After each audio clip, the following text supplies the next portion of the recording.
यह उदाहरण हमारे लिए भी काम का है। इसलिए काम का है कि हम भी इस कर्म संकुल संसार में ही तो रह रहे हैं, कहीं बाहर तो नहीं जा रहे हैं।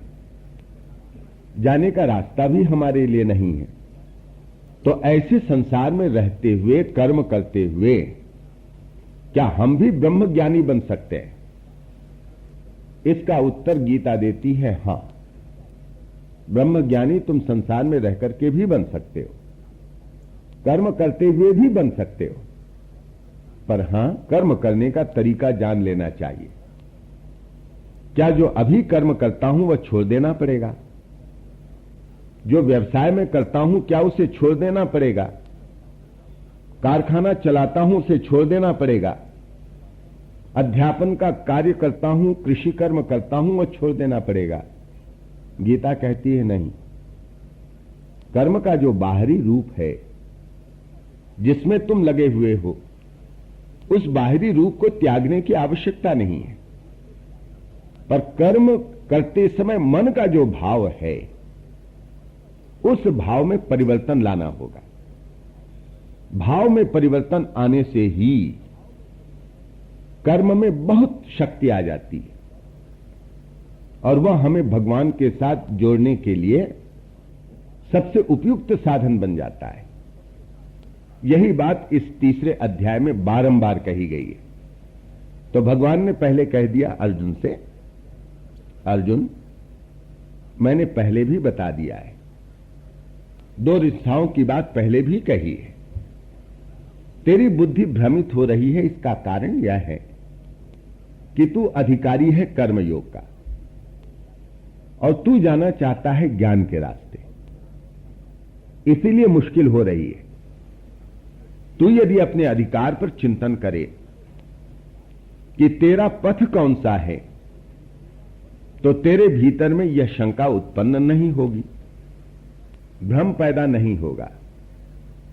जैसे एक इंजीनियर है और एक डॉक्टर है, दोनों मित्र हैं। इंजीनियर ने बांध बांधा, बहुत वर्षा हुई, उस वर्षा के कारण बांध बह गया, उसकी बड़ी बदनामी हुई। अब उसको लगता है कि मेरा मित्र जो डॉक्टरी कर रहा है उसका काम बहुत अच्छा है, या इंजीनियरिंग का काम बहुत खराब है। कितनी बदनामी मिली है। और यदि वह ऐसा सोच करके अपने मित्र का पेशा अपनाना चाहे चिकित्सक का, क्या वह संभव है और क्या वह उचित है? न तो वह संभव है और न तो उचित है। फिर उसे क्या करना है?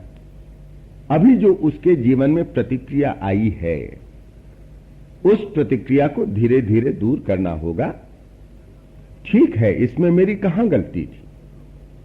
वर्षा ही इतने जोरों से हो गई, इसमें मेरी कोई गलती नहीं, मैंने कोई कोताही नहीं की, मैंने पूरी निष्ठा और ईमानदारी के साथ अपना काम किया था। यह भाव रखते हुए अपनी प्रतिक्रिया को दूर करना और जो विद्या मेरे पास है उसी विद्या के माध्यम से समाज की सेवा करना, यह इंजीनियर के लिए प्रशस्त पथ है। यदि वह डॉक्टर के पद पर जाने की चेष्टा करे तो जैसा हमने कहा, न वह संभव न वह उचित। ऐसे ही ये दो रास्ते हैं, ज्ञान योग का रास्ता, कर्म योग का रास्ता। और भगवान कृष्ण कहते हैं, देखो अर्जुन, न कर्मणा मनारंभात नैष्कर्म्यम पुरुषोष्णुते न च सन्निसनादेव सिद्धिम समधिगच्छति। बिना कर्मों को शुरू किए नैष्कर्म्य नहीं मिलता है, और बिना न च सन्निसनादेव, खाली मैंने कर्मों को छोड़ दिया, संन्यास कर दिया, सिद्धिम समधिगच्छति, कर्मों का संन्यास मैंने कर दिया, 10 पैसे का गेरू ले लिया, कपड़े को मैंने रंग लिया गेरू में, पहन करके मैंने संसार के सामने घोषणा कर दी कि मैं संसार त्यागी बना, मैं संन्यास लेता हूं। मात्र इस प्रकार संन्यास लेने से सिद्धि नहीं मिलती। यह भगवान कह दे रहे हैं। अर्जुन के मन में कहीं पर जो पलायन का भाव था, जिसको वह प्रकट नहीं करना चाह रहा है और जिसको तरह तरह से तर्क के माध्यम से पुष्ट करना चाहता है, कहते हैं यह पलायन का भाव ठीक नहीं है अर्जुन। तेरा अधिकार कर्म करने में है, यह रास्ता है, राजमार्ग है कर्म का, जिस पर तुझे जाना चाहिए। अर्जुन के मन में यह बात आई होगी, अभी तो महाराज आपने स्थित प्रज्ञ के इतने सुंदर लक्षण बताए और कह दिया कि वह किसी प्रकार क्रिया नहीं करता है, निर्द्वंद रहता है, यह सब बातें आपने बताई। तो भगवान कृष्ण उसी को भांप करके कहते हैं कि वह जो नैष्कर्म की अवस्था मिली है, वह अवस्था मिली है उन लोगों को कर्म के रास्ते से। वे भी कर्म का रास्ता पकड़ करके गए। ज्ञानी भी जो नैष्कर्म प्राप्त करता है, वह भी कर्म के रास्ते से जाकर के प्राप्त करता है। नैष्कर्म दोनों को मिलता है, ज्ञानी को भी और कर्मी को भी। पर दोनों का जो नैष्कर्म है वह थोड़ा अलग अलग है। दोनों की सिद्धियां एक समान है। सिद्धि का मतलब क्या है? सफलता। सामान्य अर्थ है सिद्धि का सफलता। व्यक्ति को सिद्धि मिल गई अपने कार्य में सफलता मिल गई। ज्ञानी को सिद्धि मिल गई, ज्ञानी को अपने मार्ग में सफलता मिल गई। कर्मी को सिद्धि मिल गई, कर्मी को अपने मार्ग में सफलता मिल गई। अब नैष्कर्म क्या है दोनों के लिए? ज्ञानी भी नैष्कर्म को प्राप्त करता है और कर्मी भी नैष्कर्म को प्राप्त करता है। उस नैष्कर्म की स्थिति में क्या होता है? नैष्कर्म का मतलब है जहां पर कर्म का अभाव। यह उसका शाब्दिक अर्थ है। कर्महीनता, कर्म राहित्य, कर्म का रहित हो जाना, उसको कहते हैं नैष्कर्म। तो कर्मी भी क्या नैष्कर्म की अवस्था प्राप्त करता है? हां। ज्ञानी कर्महीनता की अवस्था प्राप्त करे, यह बात समझ में आती है कि वह कर्म रहित हो जाता है। कर्म का स्वरूपतः त्याग तो है ही, और कर्म का रूपतः त्याग भी ज्ञानी के जीवन में है। स्वरूप और रूप, कर्म का स्वरूप और कर्म का रूप।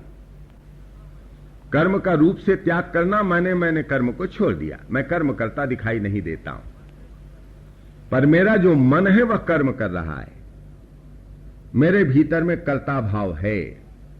जैसे आप निठल्ले को देखेंगे, आलसी को देखेंगे, उसके जीवन में भी कर्म का अभाव है, पर कर्तापन का अभाव नहीं है। उसके भीतर में कितना क्रोध है, कितनी वृत्तियां उसके भीतर में चल रही हैं। तो यह जो निठल्लापन है बाहर का, रूप से त्याग है कर्मों का, वह एक। और कर्म का स्वरूप से त्याग, तो कहते हैं कर्म का स्वरूप से त्याग कि मैं करता नहीं हूं कर्म का, यह भाव। तो ज्ञानी में यह भाव कैसे आता है? गुणा गुणेषु वर्तन्ते इति मत्वा न सज्जते। ज्ञानी मानता है कि मैं कर्म नहीं कर रहा हूं, प्रकृति कर्म करा रही है। ये जो त्रिगुण हैं, ये त्रिगुण कर्म करा रहे हैं, गुण गुणों में बरत रहे हैं। मैं कर्म नहीं करता, मैं आत्मस्वरूप हूं। यह भाव ज्ञानी का होता है। ज्ञानी का नैष्कर्म इस प्रकार का, वह कर्ता नहीं मानता, यही मानता है कि यह तो गुण गुणों में बरत रहे हैं। और जो कर्मयोगी है उसका नैष्कर्म कैसा? कर्म तो बहुत हो रहा है, पर उसका भाव यह है प्रभु तुम कर रहे हो, मैं नहीं कर रहा हूं, तुम मेरे माध्यम से करा ले रहे हो। यह भाव है कर्मयोगी का। तो ज्ञानी में ज्ञान का यह भाव प्रबल है कि गुण गुणों में बरत रहे हैं, और कर्मी का भाव यह है समर्पण का। यह दोनों का अंतर। कर्मी भी अपने को कर्ता नहीं मानता है, यह ऐसा भाव। जैसा भाव भरत जी के जीवन में हम पाते हैं, अद्भुत समर्पण का भाव, उसे आप भक्ति का भाव कहें, समर्पण का भाव कहें, या कर्मयोग में जो अद्भुत सिद्धि है उस सिद्धि का भाव कहें। जैसे भरत जी से पूछा किसी ने, आप यही कहते हैं बारंबार कि प्रभु नचाते हैं वैसा आप नाचते हैं। ठीक है, पर कहा गया है प्रभु तो दो प्रकार से नचाते हैं। एक प्रकार है नट मरकट इव सबहि नचावत, जैसे मदारी भालू को नचाता है या बंदर को नचाता है। मरकट बंदर, जैसे नट जैसे मदारी बंदर को नचाता है। और उमा दारू जोशित की नाई, सबहि नचावत राम गोसाई। और प्रभु नचाते हैं दूसरे प्रकार से सूत्रधार के समान, जैसे सूत्रधार कठपुतलियों को नचाता है। भरत जी से पूछा कि आप मानते हैं कि प्रभु आपको नचा रहे हैं, आप प्रभु के हाथों नाच रहे हैं, तो आप बंदर के समान अपने को मानते हैं नाचने वाला, अथवा कठपुतली के समान? भरत जी ने कहा कि कठपुतली के समान। अब दोनों के नाच में अंतर क्या है? बंदर नाच रहा है, उतना ही नाचता है जितना उसे सिखाया गया है, और नाचते नाचते वह थक जाता है। और उसके पश्चात आप जब प्रसन्न हो जाते हैं उसका नाच देख करके, आप जेब से रुपया निकालते हैं, बंदर हाथ बढ़ाता है, रुपया लेता है, आपको सलामी ठोकता है। एक कठपुतली के नाच में कठपुतली थकती नहीं, नचाने वाला थकता है। और यदि आप खुश हो गए कठपुतली का नाच देख करके, तो मैं समझता हूं कि आप ऐसे तो नहीं होंगे कि कठपुतली को पैसा पकड़ाएंगे। आप नचाने वाले को कपड़ाते हो, आप पैसा देते हैं। सूत्रधार से कहते हैं वाह भाई वाह, क्या नाच दिखाया, हम खुश हो गए। सूत्रधार को आप पैसा देते हैं, पुरस्कृत करते हैं। तो जैसे यह कर्मयोग का मैंने कहा आदर्श सिद्धांत भरत जी के जीवन में, यहां पर भी वही नैष्कर्म्य यह स्थिति है, नैष्कर्म की स्थिति। तो यह जो नैष्कर्म की स्थिति मिली है, अर्जुन तुझे लग रहा है बड़ा लुभावना दृश्य, ठीक है, यह ज्ञान योगी है, नैष्कर्म को पाता है, पर बिना कर्म किए भाई वह अवस्था नहीं मिलती है। जो ज्ञान योगी है उसने भी कर्म किए हैं, स्वाध्याय, ध्यान, तपस्या, यह सब भी तो कर्म ही है। कितना कठोर कर्म उसके जीवन में भी आया है, और उसके माध्यम से मन उसका शुद्ध होता गया है, और मन शुद्ध होने से ज्ञान के धारण की क्षमता उसमें आती गई है, उसमें ज्ञान निष्ठा आई है। और तत्पश्चात तो इस प्रकार तुम देखते हो उसमें नैष्कर्म की स्थिति। और यह जो कर्मयोगी है, कर्मयोगी भी उसी स्थिति में है, पर कैसे पाता है? एक उदाहरण देकर के समझा दें। जैसे मैं तैरना सीखना चाहता हूं, मैं जाता हूं तालाब के पास, किसी ने कहा देखो भैया, सबसे बढ़िया व्यायाम करना हो तो तैरो, सारी थकावट दूर हो जाती है। कितने भी दिन भर के थके मांदे हो, थोड़ी देर हाथ पैर मार लोगे, तैर लोगे तो सारी थकावट दूर हो जाएगी। तो मैं गया तालाब में तैरना सीखने के लिए।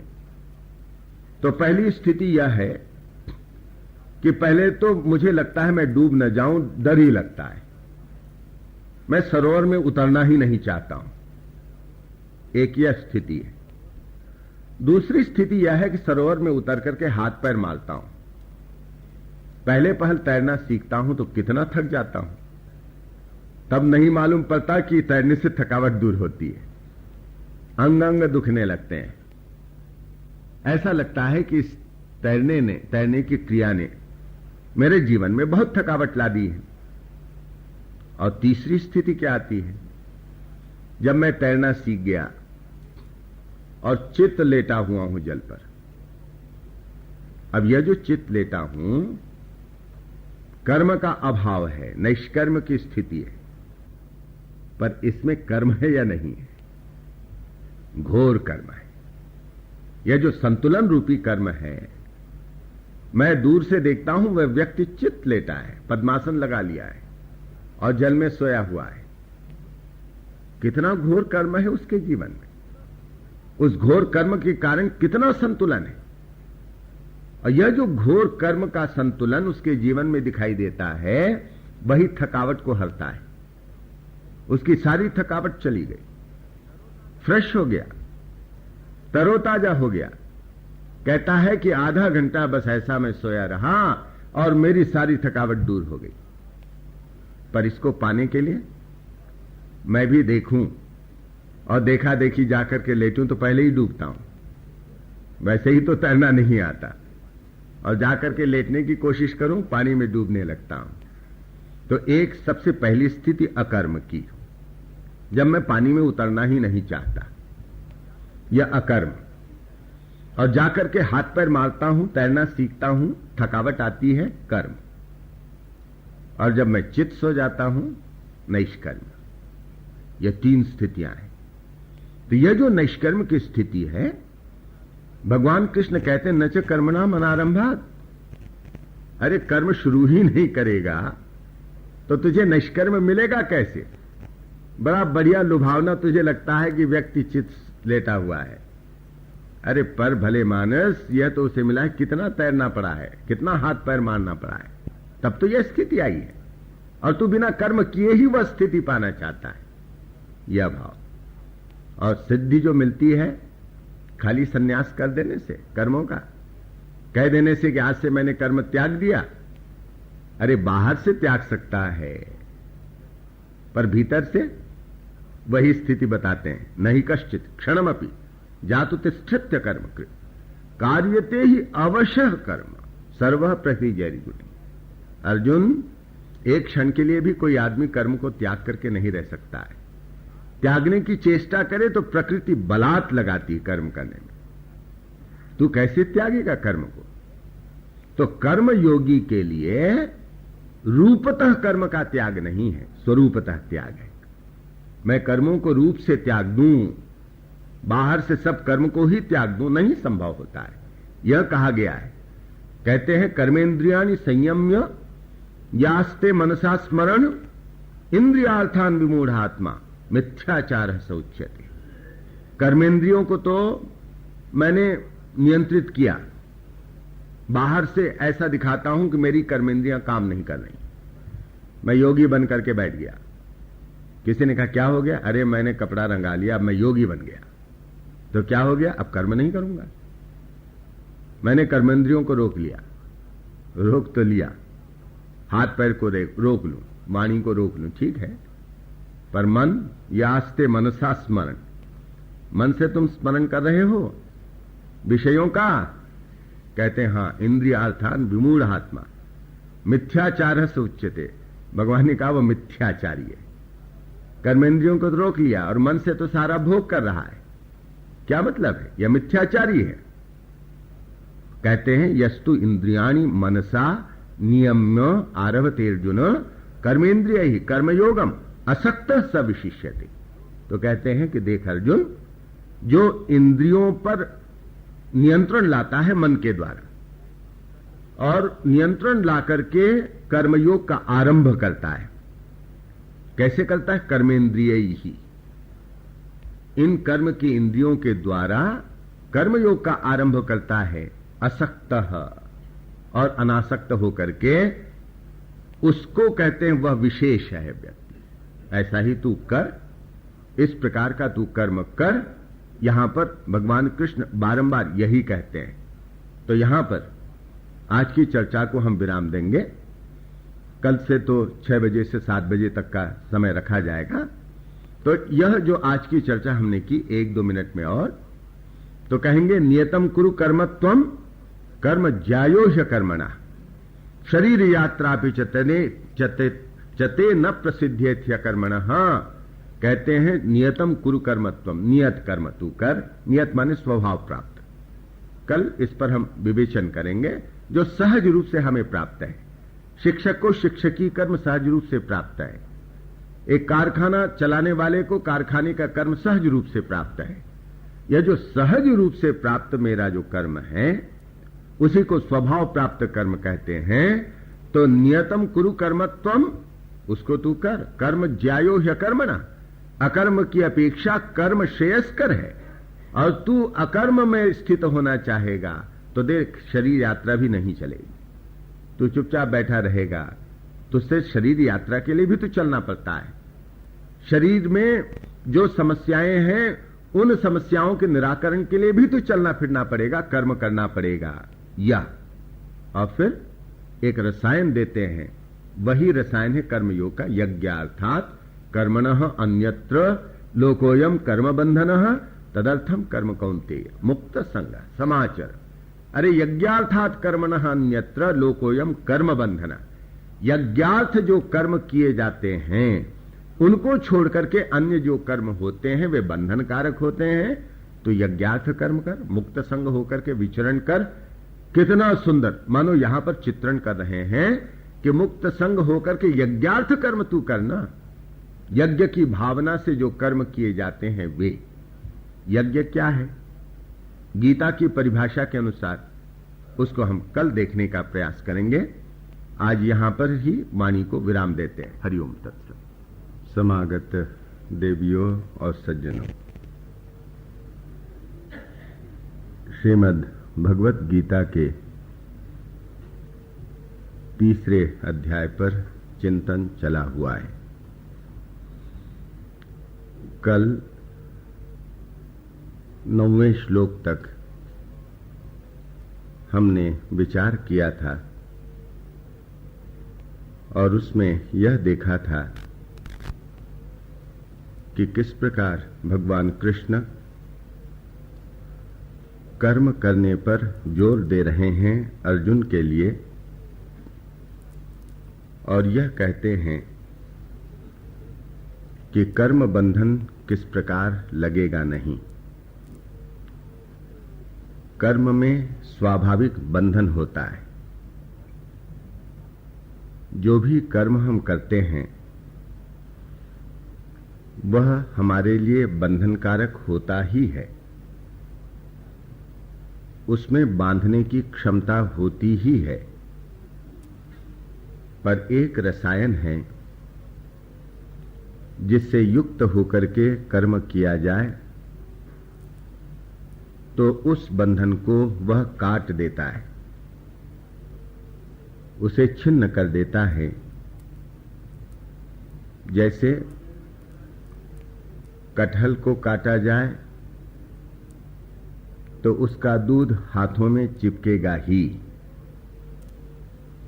पर यदि पहले से हाथों को तेल से अच्छी तरह मल लिया जाए तो कटहल काटने पर भी दूध चिपकता नहीं। तो यहां पर भगवान कृष्ण अर्जुन के माध्यम से हम सबको संदेश दे रहे हैं कि यज्ञार्थ यदि कर्म हो अर्जुन तो कर्म बंधन कारक नहीं होते। अब यज्ञ क्या है? यज्ञ के दो अर्थ विशेष रूप से हमारे समक्ष आते हैं। यज धातु से यह शब्द निकला है, उसका तात्पर्य होता है एक देव पूजन, दूसरा इकट्ठा करना मनुष्यों का समूह, और उसका तीसरा अर्थ होता है दान। जो यज्ञ की क्रिया है उसके भीतर में ये तीनों अर्थ समाहित होते हैं। देव पूजन, लोगों को इकट्ठा करना, और दान, यह एक अर्थ है। दूसरा अर्थ है यज्ञ यानी विष्णु। तैत्तरीय संहिता में कहा है यज्ञो वै विष्णु। यज्ञ साक्षात विष्णु है। तो यज्ञार्थ का मतलब हुआ विष्णु के अर्थ, ईश्वर के अर्थ। यज्ञार्थ कर्म करो, यह जो भगवान का आदेश है उसका मतलब होता है ईश्वर प्रीत्यर्थ कर्म करो, विष्णु प्रीत्यर्थ कर्म करो। ये दो अर्थ मुख्य रूप से ध्वनित होते हैं। यहां पर 10वें श्लोक के पश्चात यज्ञ की जो चर्चा की गई है तो वहां पर विष्णु प्रीत्यर्थ, ईश्वर प्रीत्यर्थ, यह अर्थ ठीक ढंग से उसमें जमता नहीं है। जो यज्ञ का पहला अर्थ बताया वही वहां पर जमता अधिक है। आगे के श्लोकों में कह रहे हैं, सह यज्ञाः प्रजाः सृष्ट्वा पुरोवाच प्रजापतिः अनेन प्रसिविश्वध्वम् एषवो अस्तु इष्टकामधु देवान् भावयतानेन ते देवाः भावयन्तु वः परस्परं भावयन्तः श्रेयः परम अवाप्स्यथ इष्टान् भोगान् हि वो देवाः दास्यन्ते यज्ञभाविताः तैर्दत्तान् अप्रदायेभ्यो यो भुंक्ते स्तेन एव सः यज्ञशिष्टाशिनः सन्तो मुच्यन्ते सर्वकिल्बिषैः भुंजते ते त्वघं पापा ये पचन्त्यात्मकारणात् अन्नात् भवन्ति भूतानि पर्जन्यात् अन्न संभवः यज्ञात् भवति पर्जन्यो यज्ञः कर्म समुद्भवः कर्म ब्रह्मोद्भवम् विद्धि ब्रह्माक्षर समुद्भवम् तस्मात् सर्वगतं ब्रह्म नित्यं यज्ञे प्रतिष्ठितम् एवं प्रवर्तितं चक्रम नानुवर्तयति है यह अघायुः इंद्रियारामो मोघम पार्थ स जीवति। यह यज्ञ का प्रकरण है। इसमें भगवान कृष्ण ने यह कहा कि प्रजापति ने, ब्रह्मा ने सबसे पहले आदि कल्प में यज्ञ सहित प्रजा को रचा और प्रजा से कहा कि इस यज्ञ के द्वारा तुम लोग वृद्धि को प्राप्त हो। यह तुम लोगों की कामनाओं को पूर्ति करने वाला बनेगा। अब देवान् भावयतानेन ते देवाः भावयन्तु वः, तुम लोग यज्ञ के द्वारा देवताओं को प्रसन्न करो और देवता प्रसन्न होकर के तुम लोगों की तरक्की करेंगे, तुम्हारी उन्नति करेंगे। इस प्रकार एक दूसरे की उन्नति करते हुए, एक दूसरे को पुष्ट करते हुए तुम लोग परम कल्याण को प्राप्त हो। जब तुम लोग यज्ञ के द्वारा देवताओं को प्रसन्न करोगे तो वे तुम्हारे इच्छित भोगों को प्रदान करेंगे। पर जो लोग उनके ही दिए भोगों को बिना उनको समर्पित किए भोगता है वह चोर है। ऐसा कह करके यह यज्ञ का प्रकरण वे हमारे समक्ष रखते हैं। तो कल जिस श्लोक में हमने चिंतन का समापन किया था वहां पर अर्जुन से कह रहे हैं कि यज्ञ के निमित्त तुम कर्म करो। सामान्य यज्ञ का अर्थ होता है जो हम समझते हैं कि कुंड बना ले, यज्ञ वेदी बना ले, वहां पर हवन करें, अग्निहोत्र इत्यादि कर्म जो यज्ञ के अंतर्गत आते हैं। पर यह संभव नहीं था कि युद्ध भूमि में अर्जुन यज्ञ की वेदी तैयार करे और वहां पर यज्ञ कर्म करे। तो भगवान का कोई विशेष अर्थ है जब वे यह कहते हैं कि यज्ञार्थ कर्म करो। इसका तात्पर्य यह भी है कि जो तुम युद्ध करने जा रहे हो वह भी यज्ञार्थ बन सकता है। मनुष्य का हर कर्म यज्ञार्थ हो सकता है, यह भगवान कहना चाहते हैं। तो फिर युद्ध रूपी कर्म यज्ञार्थ बन जाए, इसका क्या तात्पर्य है? वहां तो यज्ञ वेदी है नहीं। हवन के लिए जो साधन चाहिए, सामग्री चाहिए, वह है नहीं, और फिर भी कहते हैं कि तुम यज्ञ करो।